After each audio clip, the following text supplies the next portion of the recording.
libro de Hechos es el libro que enlaza los acontecimientos de Jesús mientras estuvo aquí en la tierra, todo el ministerio que él hizo, lo que enseñó, las señales, los milagros y todo eso, todo lo que Jesús hizo y dejó plantado como doctrina con sus apóstoles y sus seguidores, y lo que hizo en la cruz, todo eso se enlaza. Para poder entender el Nuevo Testamento, definitivamente era necesario el libro de Hechos. Dios en su sabiduría sabía que era necesario. Sin el libro de Hechos, no tuviera el resto del Nuevo Testamento, no tendría sentido.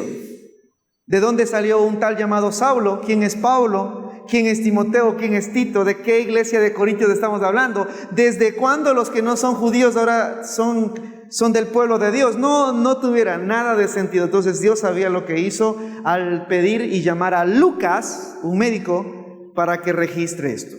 Entonces el libro de Hechos es muy importante porque es el eslabón entre lo que hizo Jesús mientras estuvo aquí en la tierra y lo que iba a hacer Jesús a través de la iglesia desde el trono donde Él está.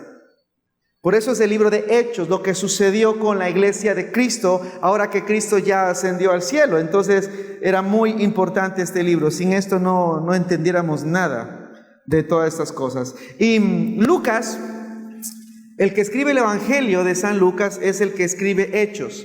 Pero hay algo muy interesante que entre los detalles, antes de comenzar a leer versículo a versículo, algo muy interesante es que cuando usted termina de leer el Evangelio de Lucas, el último versículo, 53 creo que es, cuando tú terminas de leer el Evangelio de Lucas, te das cuenta que termina diciendo, y todos en Jerusalén alababan y pasaban tiempo en el templo y adoraban al Señor y lo bendecían, amén.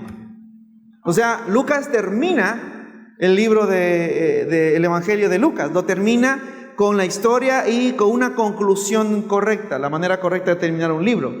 Con Hechos no existe eso.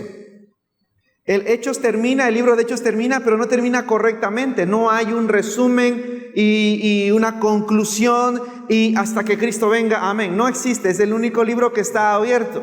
No hay, las cartas tienen un final, los evangelios tienen un final, Hebreos incluso, pero Hechos no. Hechos termina con el capítulo 28 y de una forma muy extraña. No sé qué le pasó a Lucas, no sé por qué no lo terminó, no tengo idea.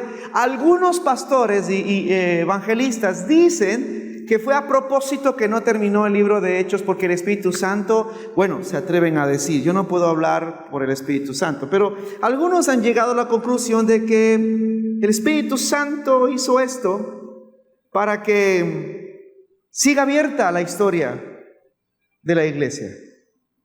O sea, este es del origen, en la continuación de la iglesia de Cristo, sin Cristo en carne y hueso, sino direccionándolo a través de su Santo Espíritu. Y algunos dicen que quizás no terminó el libro de Hechos. ¿Por qué? Porque ese es el hecho. La iglesia seguirá escribiendo su historia. Y por los siglos que hemos venido, estos 2000 años, la iglesia ha hecho grandes cosas en la historia y en el planeta. Y ha sido dura. Ha sido duro que se mantenga la iglesia de Cristo. Pero algunos dicen, por eso fue que no se cerró, para que la iglesia en todas las partes del planeta sigan escribiendo su historia. En Ecuador tenemos incluso varios historiadores que han puesto la historia de la iglesia primitiva en Ecuador, la historia de la iglesia primitiva en Latinoamérica. Y cada uno tiene la iglesia de Cristo en todas las partes del mundo tiene su historia. Algunos dicen que es por eso. Yo no lo sé, yo no los puedo decir, pero sí concuerdo de que la iglesia todavía tiene mucho que hacer y lo está y lo debe seguir haciendo. Entonces, los hechos de la iglesia de Cristo. Ahora, el título, Hechos de los Apóstoles, como que no me cuadra. Primero, porque no tiene título. Alguien le puso Hechos de los Apóstoles, pero como que no me cuadra, porque para mí serían la iglesia continúa. O después de estas cosas de Cristo, la iglesia, no sé, algo que determine que la iglesia continúa. Una iglesia que ya dejó establecida Jesús, su Señor. Porque algunos también, vamos a ver más adelante, algunos también dan por hecho de que la iglesia inicia con el libro de Hechos. No es así, ya estaba establecida la iglesia con Cristo Jesús. Entonces vamos a hablar de eso más adelante. Ok, ¿qué más puedo hablarles sobre esta introducción? Se enfoca más en Pedro y Pablo.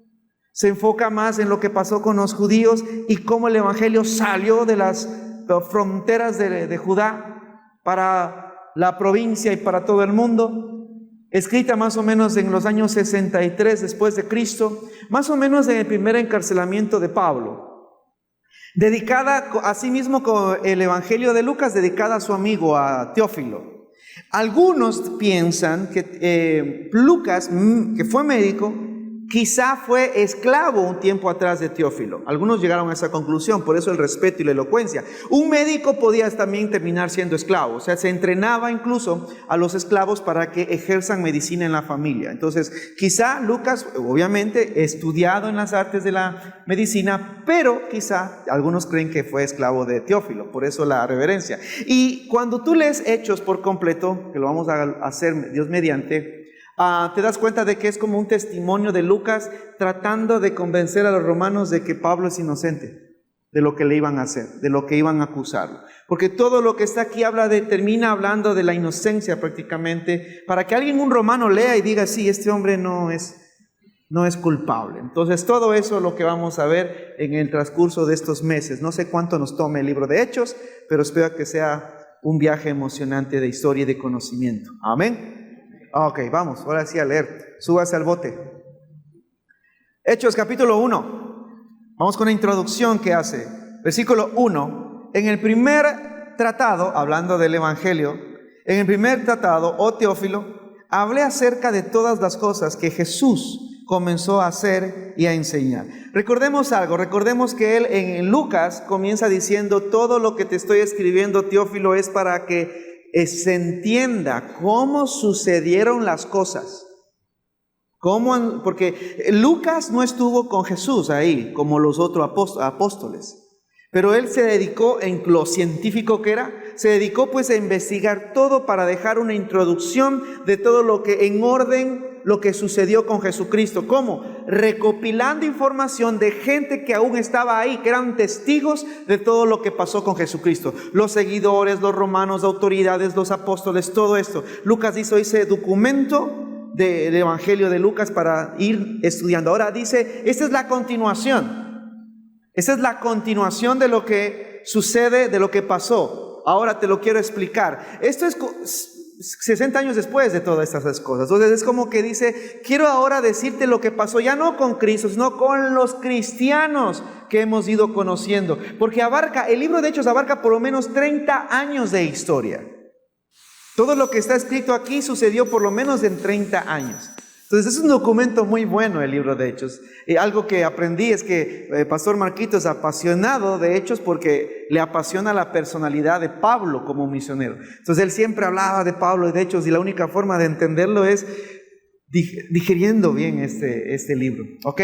Vamos a ver, para ver si así la iglesia se motiva a continuar escribiendo su historia. Dice que en el primer tratado, Teófilo, hablé acerca de todas las cosas que Jesús comenzó a hacer y a enseñar, hasta el día en que fue recibido arriba, después de haber dado mandamientos por el Espíritu Santo a los apóstoles que había escogido, a quienes también después de haber padecido, se presentó vivo con muchas pruebas indubitables, apareciéndoseles durante 40 días y hablándoles acerca del reino de Dios.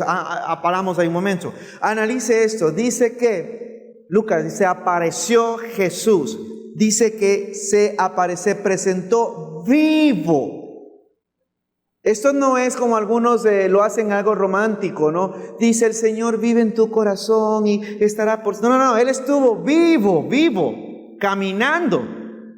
Cuerpo y espacio, ocupó tiempo y espacio. Él estuvo vivo. No es algo, sí, el Señor nos va a acompañar desde el cielo. No, se les apareció. Y ahí dice por lo menos 40 días.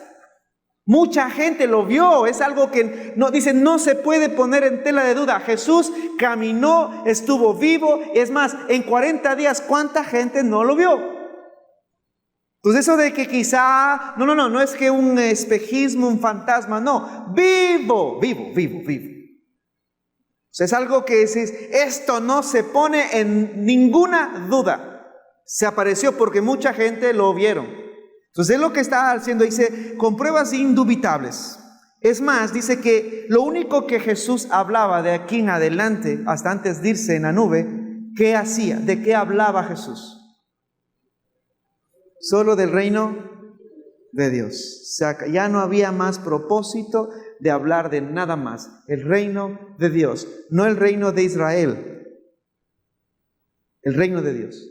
Porque Él está ya rompiendo las fronteras y está hablando exclusivamente de todo lo que abarca el reino de Dios. ¿Por qué digo el reino de Dios y no el reino de Israel? Porque más adelante ellos comienzan a indagar esto. Versículo 4. Y estando juntos, les mandó que no se fueran de Jerusalén. Miren la orden, quédense aquí. Primero, quédense aquí, no se vayan. Que no se fueran de Jerusalén, fuera de Jerusalén, sino que esperasen la promesa del Padre, la cual les dijo que oísteis de mí. Porque Juan ciertamente bautizó con agua, no por agua, con agua. Y bautizó, en el original dice, Juan los ha sumergido en agua. Porque esa sería la traducción verdadera, porque bautizo es eso, sumergirse en agua. Pues porque Juan los ha sumergido con agua, los bautizó con agua, mas vosotros seréis bautizados con, en el original dice en, viene a ser casi lo mismo, con o en. En ninguna parte se puede interpretar por, porque cambia todo el contexto. Y esto ya hemos hablado por muchos años, y lo tengo que repetir ahora. Bautizados con o en, no por el Espíritu Santo. Y hay que aclararlo porque a veces nos dejamos llevar por ciertos pensamientos y doctrinas que dicen que somos bautizados por el Espíritu Santo. No funciona así. Somos bautizados con el Espíritu Santo. Cambia totalmente el sentido. El contexto lo cambia. Porque si somos bautizados por el Espíritu Santo, significa que el Espíritu Santo viene, hace algún coso ahí y se va. Los niños dentro de la iglesia tradicional, la iglesia católica, son bautizados por el cura. Claro, ni siquiera son sumergidos. Son bautizados por el sacerdote. Coge el agua y le bota ahí y sigue. No, el trabajo del Espíritu Santo no es ese. No somos bautizados por el Espíritu Santo. El Espíritu Santo viene, te bautizo y sigue. No, somos bautizados en, o más correctamente sería con el Espíritu Santo. Con el Espíritu Santo. Somos bautizados con, que es muy diferente ahora. Por eso es que Pablo más adelante dice, ¿acaso se olvidaron? ¿Acaso ya se durmieron? ¿Acaso se olvidaron que somos templo, casa, tabernáculo, templo, edificio? ¿Acaso se olvidaron ya que somos templo del Espíritu Santo, el cual mora en nosotros? Y no es que está solamente un tiempo y luego se va y luego vuelve, ya vengo, me voy de vacaciones, se va al reino, al cielo y luego regresa y se mete en tu cuerpo. No, dice, no, ¿acaso se olvidaron? ¿Ya se olvidaron que son templos del Espíritu Santo, el cual está ahí para siempre? Perpetuo, aquí, porque es la garantía que tenemos de que le pertenecemos a Dios. Si se va el Espíritu Santo de usted, ¿qué garantías tiene que es hijo de Dios o que va al reino de los cielos? No existe, porque dice Pablo también que esas son las arras, o sea, las garantías, el papel, el documento, como cuando dice el escáner, ¡cling! Si usted le pasa el escáner, no tiene el código, usted no, este producto no pertenece a esta localidad, porque le paso, no es de aquí, lo siento. Pero si el producto es de aquí, está registrado porque alguien dijo, pertenece a esta localidad, ¡cling! Sí, es de aquí. Esa es la garantía que tenemos de que somos y le pertenecemos a Dios. Que no nuestro, su Santo Espíritu en nosotros. Y si nos olvidamos de que su Santo Espíritu que está en nosotros, nos olvidamos que está en nosotros, entonces usted puede actuar como le da la gana, no lo va a escuchar. Si Pablo dice, cuidado, te olvidas porque eres templo, cuida ese templo, hablando del cuerpo, cuida ese templo. Cuidado con embriagarte con vino, no, deja que el Espíritu Santo que está ahí sea el que tome control de la casa, del templo. Mantén ese templo digno de su Santo Espíritu. ¿Aló? Por eso dice templo, no catedrales. Que algunos se olvidan y se echan a perder y andamos enfermos. Cuida, porque ¿qué es lo que usa Dios para bendecir a las naciones. Tu cuerpo, tu vida, tu ser, tú. Mientras respires, mientras pienses, mientras puedas comunicarte, puedes llegar a ser gran instrumento de Dios para las naciones. ¿Aló? Así es. Mientras respires, mientras puedas comunicarte, eres instrumento de Dios para las naciones. Por eso acá dice, volvamos otra vez al versículo 5, porque Juan ciertamente bautizó con agua, mas vosotros seréis bautizados con el Espíritu Santo dentro de no muchos días. No dice cuántos días, pero sabíamos que unos 10 días más ya iba a pasar esto. Pero no se vayan, les dice primero, no se vayan porque van a ser bautizados con el Espíritu Santo. Versículo 6. Entonces los que se habían reunido le preguntaron diciendo, Señor, ¿restaurarás el reino de Israel en este tiempo? Mira en qué estaban ellos enfocados. ¿En qué estaban ellos enfocados? En su dignidad como judíos. Ya resucitaste, se comprobó que tú eres Dios, eres el Mesías, wow, estás aquí, nos enseñas del reino de los cielos, pero ellos están, y va a venir una promesa, o en pocos días, es decir, que vas a restaurar la nación como era antes. Ellos estaban enfocados, siguen como todo ser humano enfocado en lo material. Dice el reino de Dios. Ellos decían, es que el reino de Dios somos su pueblo. No, ese es el reino de Israel. Sí, su pueblo, pero no es el reino de Dios. Es como que falta mucho para llegar a ser reino de Dios. Y ellos están enfocados en eso, porque Él les hace, ahora que ya estás a tu manera, ¿será que por fin ya seremos otra vez la gran nación? Y no. No es esa la promesa que está diciendo Jesús. Versículo 7, la respuesta es un poco chocante. La respuesta es un poco seria. Dice, y les dijo, no os toca a vosotros saber los tiempos o las sazones, que el Padre puso en su sola potestad. O sea, eso a ustedes todavía no les, si yo digo eso aquí en una iglesia se me enoja, pero Jesús dice, eso a ustedes no les incumbe. Creo que cuando dijeron, restaurarás el reino de Israel, dijo, eso es lo de menos. Y decirle a ellos que el llegar a ser el reino, decirle, eso es lo de menos, es un insulto. ¿Cómo que si nosotros somos? No, eso es lo de menos. Eso es lo de menos. Eso es lo de menos. Eso todavía no debería preocuparte ahorita. Versículo 8. Pero recibiréis poder. Mira cómo él vuelve al tema en el que se quedó versículo 5. Es como decir, después hablamos de eso que no tiene importancia. Pero recibirá. Él está hablando de algo serio. Va a recibir la promesa del Padre, la cual les dijo que les iba a enviar. Ustedes van a ser bautizados en su Santo Espíritu. Con el Espíritu Santo serán sellados. Restaurarás el reino de Israel. Deja eso a un lado. Y recibirán poder. Es lo que está pasando. Básicamente lo ignoró con la respuesta. Pues se vuelve al tema que sí es serio. Pero recibiréis poder cuando haya venido sobre vosotros. ¿Quién? El Espíritu Santo. Y me seréis testigos en Jerusalén, en toda Judá, en Samaria y hasta lo último de la tierra. Un versículo muy conocido, muy famoso. Pero Jesús, antes de que diga, ustedes tienen que salir a ser testigos, ustedes tienen que ir por todo. Mira, termina la ciudad de Jerusalén. Una vez que ya hablaron a todo el mundo de quién soy y qué vengo a hacer y qué quiero, quién soy, qué vengo a hacer y qué quiero. Una vez que le digas a toda la ciudad, mira, sal de la ciudad a los alrededores. Cuando ya termine la provincia, sal de la provincia. Váyanse por donde el Espíritu Santo, con el poder que van a tener, les lleve y sean testigos de mí. Primero les dijo, se me quedan aquí. Se me quedan aquí. Luego que venga, se me van. Esperen que todavía no tienen el poder. Y eso es lo que les está diciendo. Esperen, luego vayan. Y nosotros estamos ¿en dónde? ¿En el esperen o en el vayan? En el vayan. Estamos en el vayan. No sé si usted está predicando. No sé si le está haciendo testigo a Jesucristo a la gente que lo conoce o a la gente que lo ve. No tengo idea, no estoy aquí para juzgarlo. Pero si no lo están haciendo, espero que usted sea testigo de Jesús, donde quiera que esté. Porque estamos en el vayan a ser testigos, ¿ok? Versículo 9. Yo quiero que entendamos esto.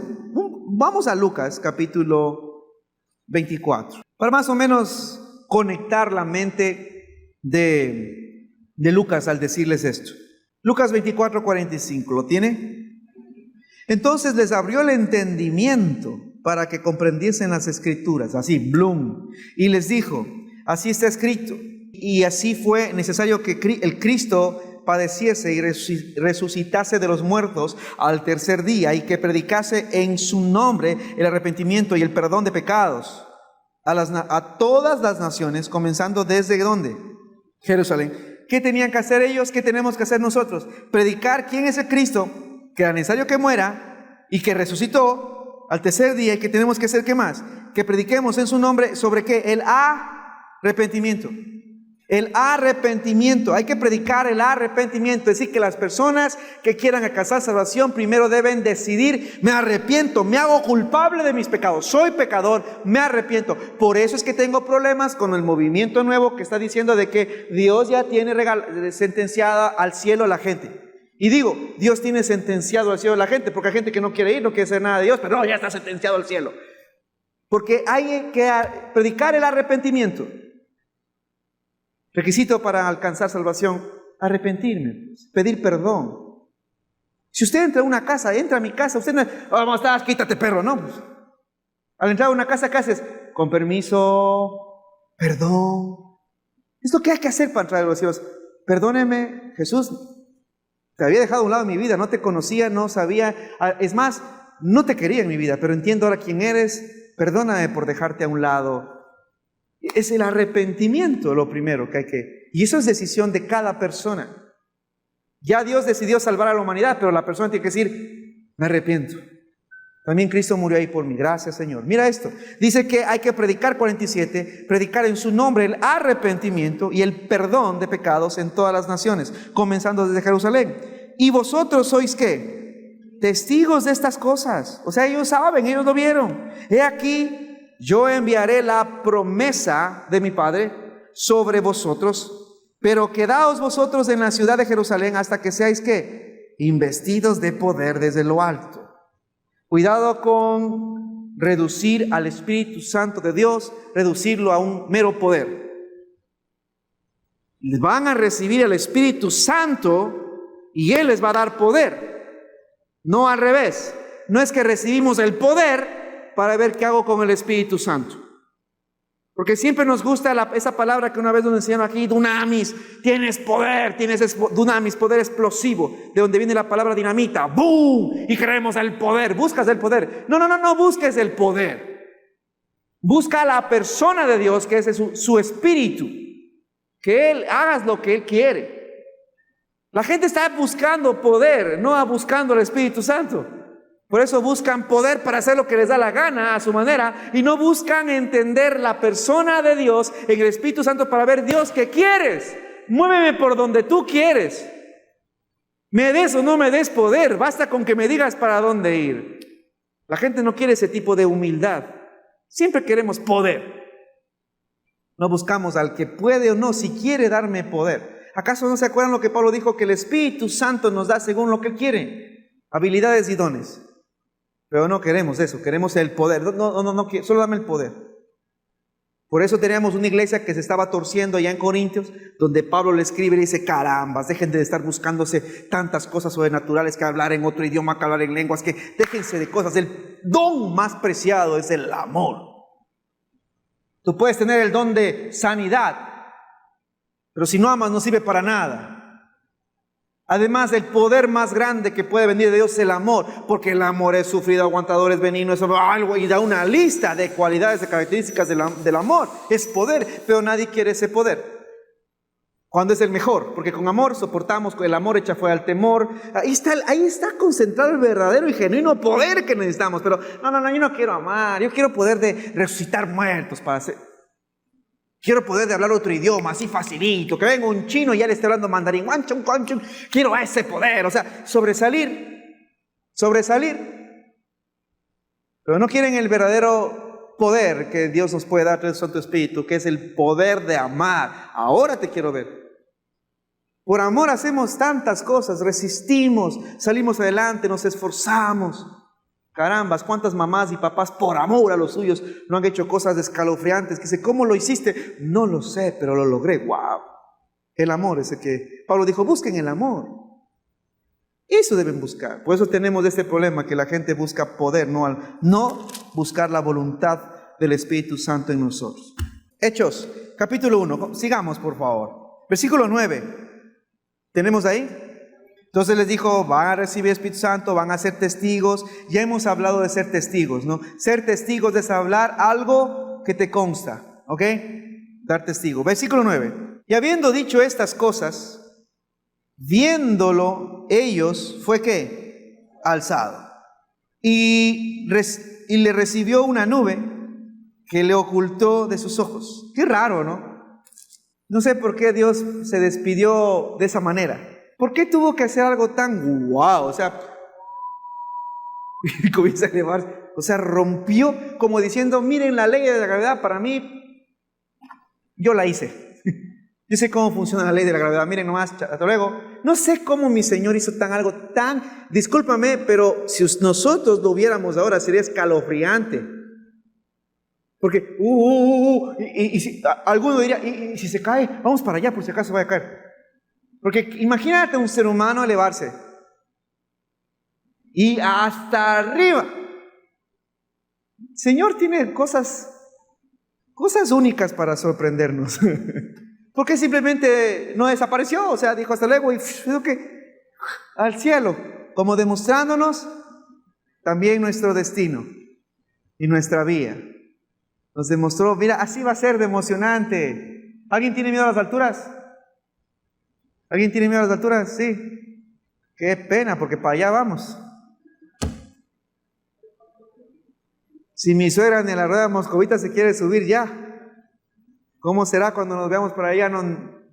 Y te vienes.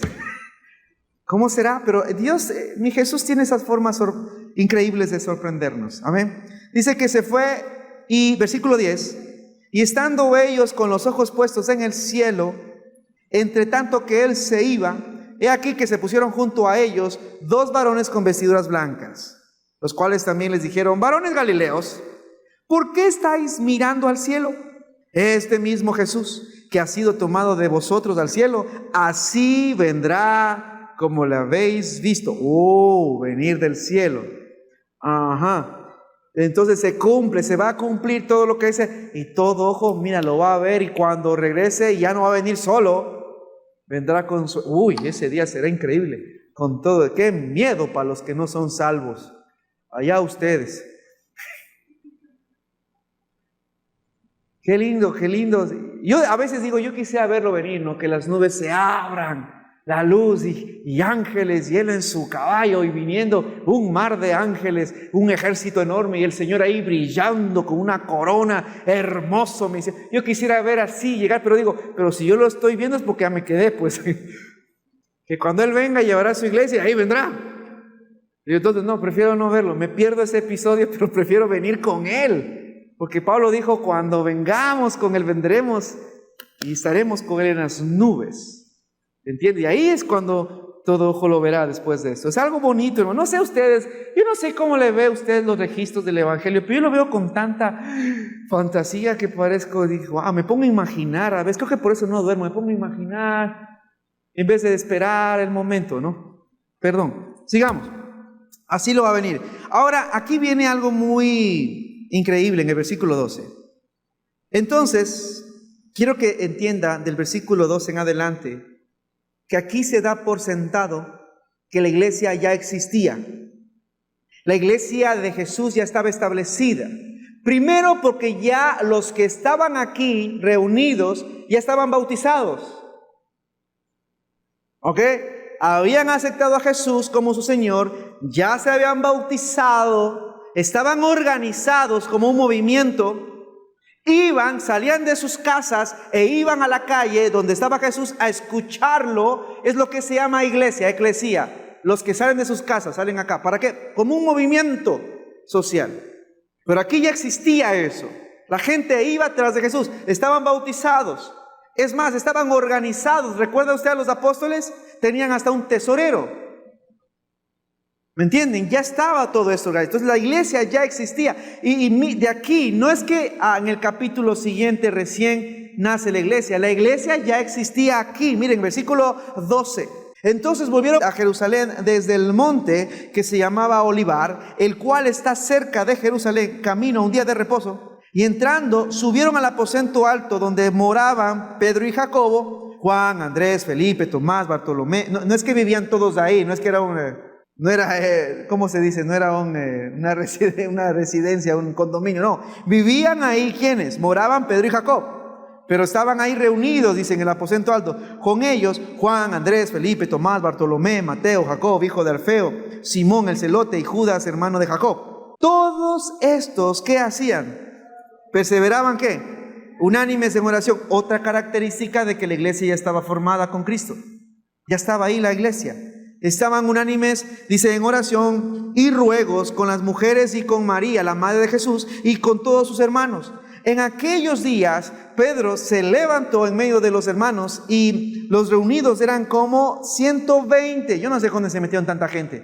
Aposento alto, segundo piso, planta baja, el patio. Estaban tanta gente ahí porque era una iglesia. ¿Para qué se reunieron ahí? ¿Cuál fue el propósito de reunirse ahí? Cristo Jesús, hablar de lo que un día como hoy, recuerdan que resucitó Jesús, sí, llama a los demás, mándales un mensaje, un WhatsApp de que vengan. Cada domingo se reunían y se reunieron en esa casa. Después de que se fue Jesús, todos a la casa. ¿Qué estaban haciendo ahí? Estaban reunidos ¿por quién?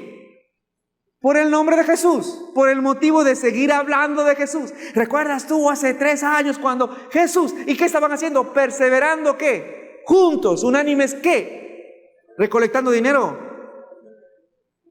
En oración, eso es una iglesia. Eran bautizados, hijos de Dios, reunidos en el nombre de Jesús. Estaban todos los apóstoles y también estaban orando. No estaban haciendo nada más, orando.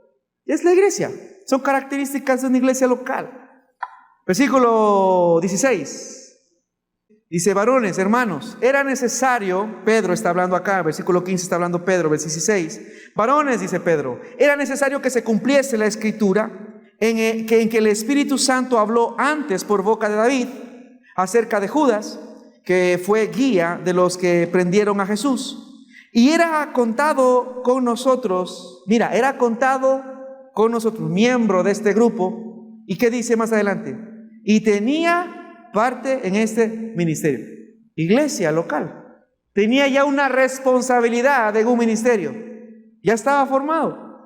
Y pues, con el salario de su iniquidad, adquirió un campo y cayendo de cabeza se reventó por la mitad y todas sus entrañas se derramaron. Y fue notorio a todos los habitantes de Jerusalén que tal manera que aquel campo se llama en su propia lengua Aceldama, que quiere decir que campo de sangre. Ya estaba profetizado que en ese lugar iba a morir aquel que iba a vender a Jesús. Ok, 20. Porque está escrito en el libro de los Salmos, sea hecha desierta su habitación y no haya quien more en ella. Y tome otro su oficio. Una responsabilidad. Tome otro su responsabilidad. Iglesia. Yo estoy haciendo hincapié en esto porque hay mucha gente, seguro me está viendo, lo verá después, que hasta en libros de bautistas he leído diciendo que desde el inicio de la iglesia de Cristo en Hechos 2, no, Cristo dejó iniciar a la iglesia. La iglesia no inició en Hechos 2 con la venida del Espíritu Santo. Ya Cristo, es más, Cristo les dio a sus discípulos el Espíritu. Para que ya estaba la iglesia formada. No se formaba en Hechos 2. ¿Ok? ¿Qué más dice acá? Versículo 21. Es necesario, pues, que de estos hombres haya estado... Ahora... Ese es otro tema que lo voy a hacer rápido porque ya hemos hablado bastante. Ustedes están cansados de eso. Aquí están los requisitos para qué. Para ser apóstol. ¿A quién estaban reemplazando? ¿A quién? A Judas. ¿Judas qué era? Tenía el oficio de apóstol. No solamente seguidor y discípulo de Cristo. Tenía un oficio. Era un apóstol de los 12. Y Pedro dice, así como ya estaba escrito en el Salmos que este va a traicionar a Jesús y hay que reemplazar porque debemos ser 12. Es el número que tenemos ser, 12. Y simbólicamente los que vimos Apocalipsis sabemos que tiene una simbología. Pero tenemos que reemplazarlo. Y Salmos dice que otro debe ocupar su lugar. ¿Quién puede ocupar el puesto de un apóstol? Y aquí él da los requisitos.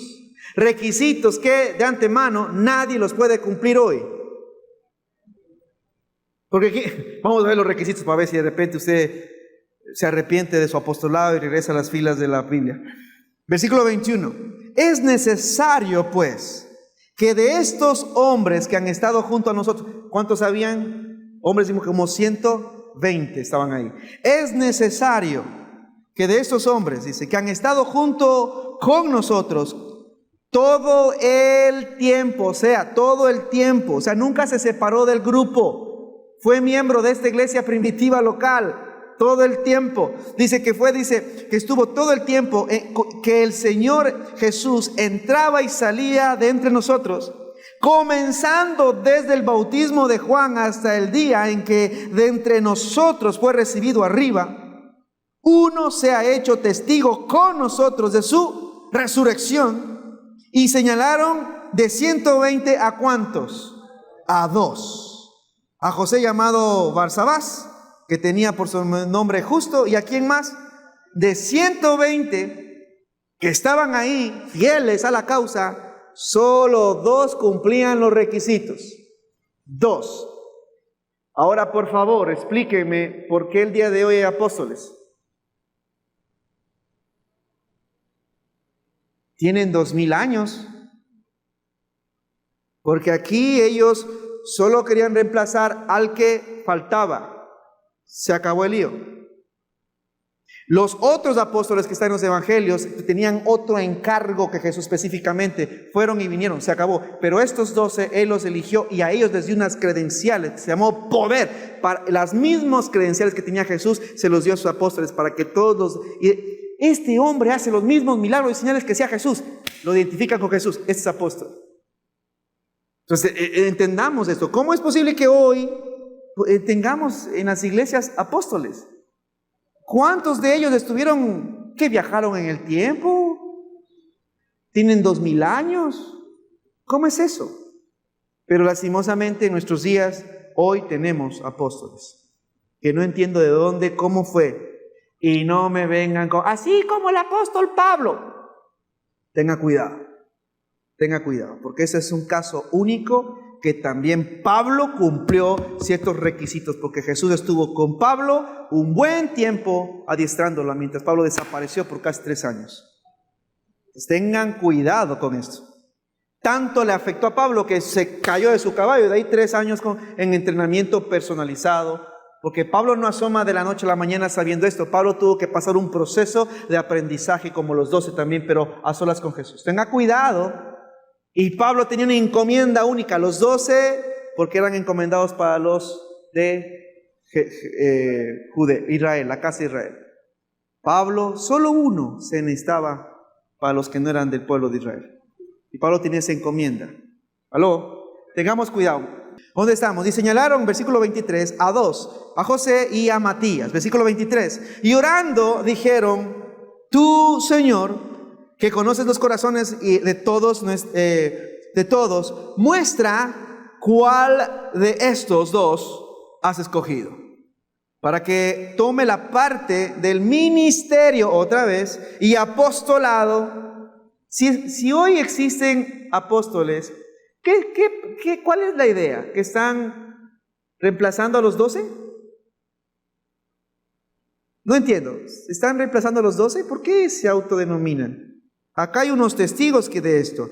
Dice 25, para que otro tome la parte del ministerio de apostolado del que cayó Judas por la transgresión, para irse a su propio lugar. Y les echaron suertes. ¡Ay, pastor, la suerte no existe! Aquí dice que le echaron suertes. Lógicamente hablamos de lo que Dios diga. Si existe la suerte, usted confía en la suerte, que su suerte sea en las manos de Dios. Amén. Lo que Dios diga. Vamos. Yo tengo buena suerte porque confío. Lo que Dios diga. No tergiverse también esa palabra suerte, ¿ok? Y echaron suertes y la suerte cayó sobre Matías y fue contado con los 11 apóstoles. Terminó ahí.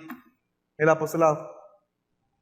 Y el problema, mira, la Biblia no está completa con todos los testimonios de los apóstoles. No, es más bien hay un Timoteo en la Biblia, hay un Tito, hay un Lucas que no era de los 12. En la Biblia está compuesta por lo que el Espíritu Santo de Dios dijo y eligió a X persona para escribir lo que él quería. Inspirarlos, escribe esto. Pero no están aquí, ni siquiera en la Biblia están libros de todos los 12 apóstoles. No hay. Ni siquiera, ni tenían derecho, pero no, es lo que Dios quería. ¿Por qué digo esto? Porque si nos damos el lujo de permitirnos pensar, con toda discreción y respeto, si nos permitimos pensar de que el día de hoy Jesús sigue levantando apóstoles, tendríamos que pegarle aquí todas sus cartas. Todo lo que un apóstol el día de hoy da como palabra de Dios, tendríamos que... Y tendríamos una Biblia inmensa, porque hasta el día de hoy seguirían escribiendo la Biblia. No tiene sentido, ¿verdad?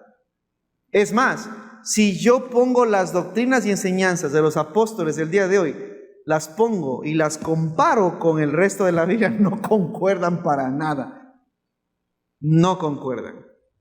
Entonces tengamos cuidado de dejarnos extraviar con ciertas ideas. La Biblia es suficiente, no necesitamos más esto. Lo que sí necesitamos es que hombres y mujeres se levanten en el nombre del Señor a estudiar, a aprender su palabra, y que estos hombres y mujeres que dediquen tiempo extra y sacrificio a aprender su palabra, ellos sigan enseñando y predicando. Eso sí necesitamos. Esos son los nuevos profetas según la Biblia, los que aprenden y disciernen la profecía que aún no se cumple y la explican para que la gente entienda, va a llegar, va a cumplirse. Entonces profetas sí hay, eso sí lo hay, pero estos que nos enseñan estas profecías que se cumplieron y que están por cumplirse, para entenderlas y que la fe de la gente aumente, porque cuando comprendes algo, la gente sigue más segura. Entonces hay seguridad cuando alguien dice, sí, esto concuerda, todo tiene sentido, gloria a Dios, tu fe es más firme. Eso es lo que necesitamos, hombres y mujeres que se levanten a aprender y a enseñar la palabra de Dios. No unos cuantos hombres y mujeres que usen algo de la palabra de Dios para tergiversarla y enseñar sus gustos y opiniones. Cuidado con esto. Ore para que la iglesia de Cristo se quede firme en la Escritura, que se apoye en esta y de aquí no se salga, y que usen la Biblia como lupa para ver las cosas. Según la Biblia, esto no es de Dios, camino. Que usemos esto como los lentes y las lupas que necesitamos los lentes para verlo bien. Wow, según la Biblia, esto. Y la lupa para ver esos detallitos que a veces algo no me cuadró. La lupa ahí digo, no, según la Biblia, esto no es de Dios. Tenemos que usar la Biblia para ver bien lo grande y lo minucioso. Por eso la Biblia mismo dice escudriñar, saca la verdad de ahí, la esencia, para que podamos caminar en la verdad y enseñar y hablar de la verdad y sobre todo aplicarla en nuestra vida. ¿Me expliqué? ¿Aló? ¿Ya están bravos, no? ¿Seguimos siendo amigos? Nos vemos la próxima semana. Vamos a orar, póngase de pie. Que el Señor me los bendiga, los quiero mucho. Y gracias a aquellos que nos se dieron el tiempito de seguirnos en la transmisión. Que el Señor me los bendiga. Padre, gracias por este día, gracias por esta semana, gracias por las noticias en nuestro país, Señor, donde las cosas se pueden andar calmando ya, mi Dios. Gracias por que ahora sí nos toca trabajar, sacar adelante nuestras vidas, y que tu iglesia, mi Dios, siga adelante en la meta y el propósito de seguir escribiendo la historia, una historia conforme tu plan y tu voluntad, Señor. Gracias por amarnos tanto, pero tenemos algo que confesar, Señor. Te hemos fallado. En esta semana, sí, Señor, hemos pecado. Hemos ido en contra de tu plan. Y en muchas decisiones que hemos tomado, no te hemos hecho parte, Padre. Perdona nuestras debilidades y falencias, descuidos. Perdona nuestra debilidad y a veces nuestra negligencia, que sabiendo lo que hay que hacer, no lo hacemos. Es contado como pecado. Perdónanos porque a veces caminamos sin fe y es contado como pecado. Perdónanos porque a veces hacemos algo que es contado como pecado. Y perdónanos por no orar, porque también es contado como pecado. Padre, perdónanos. Sin ti no somos nada y tu gracia es la que nos sostiene. Y por eso te decimos gracias por todo el amor que nos tienes a pesar de lo que somos. Y Dios, llévanos conmigo a casa. Bendice a todos los que ven esta transmisión donde quiera que estén. Abrázalos, cuídalos, Señor. Mi Dios, tu iglesia te espera. Ven, Señor Jesús. Amén y amén. Los quiero. Dios me los bendiga. Vayan con cuidado. Será hasta la próxima.